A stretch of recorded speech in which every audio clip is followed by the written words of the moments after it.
All right, hello wine drinking people. Today is Saturday, February 19th, and we've got some great events coming up next week. The Vintage 2006 Vintage Piedmont tasting on Wednesday night, and then Friday night, our vertical tasting of Pichon Comtesse de Laon back to 1949.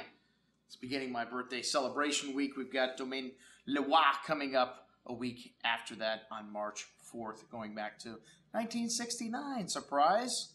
All right, well, hey, what have I got to sell you today? Today, we have got one of the best values I've ever had in the store from the Northern Rhone. Hey, we just had someone in here from the Northern Rhone.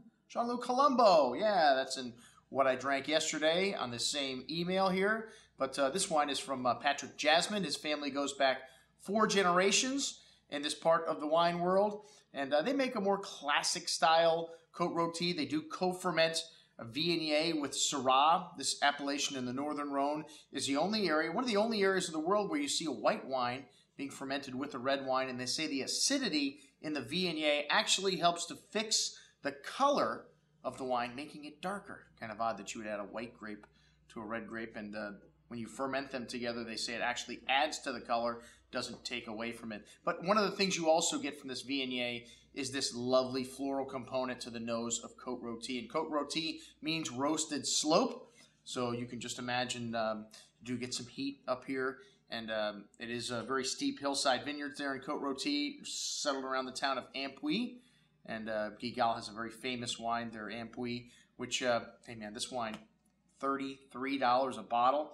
Just a fraction of what you would pay for Guigal's Ampuis. I think we have the current release on the shelf for like $200 or $150 a bottle. So to be able to get a vintage wine from this part of the Rhone Valley, where really it's quite small. If you look at the 3 major appellations up there, you got about 240, 250 hectares in Cote Rotie, and then 150 in Hermitage and Cornas, where our good buddy Jean-Luc is from, just 140 hectares. So incredibly small. If you think about in the scheme of things, a lot of the Bordeaux Chateau are, 80 hectares.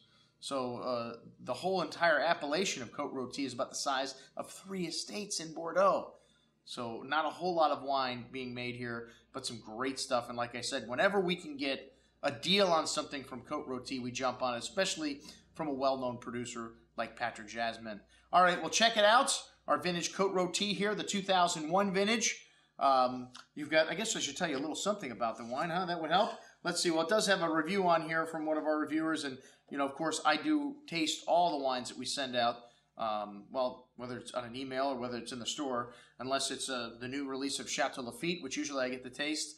Anyways, I'll have tasted the wine. One of my sales reps would have brought it in. That's the only reason why we bring it in the store. And this wine is drinking beautifully right now. As I mentioned before, at about 10 years of age, usually you start to see these wines start to peak and hit their maturity level. You get this lovely kind of gamey note to Syrahs in the Northern Rhone, of bacon and kind of sausage hint to the nose, dried flowers and herbs, along with some lovely red plum and light berry fruit showing on the nose still. Showing its maturity a little bit on the palate. You get that lovely soft and round tannins, really, like I said, at its peak or near maturity. And then that light berry and plum fruit also showing up still on the tongue with some light, savory, zesty notes on the finish.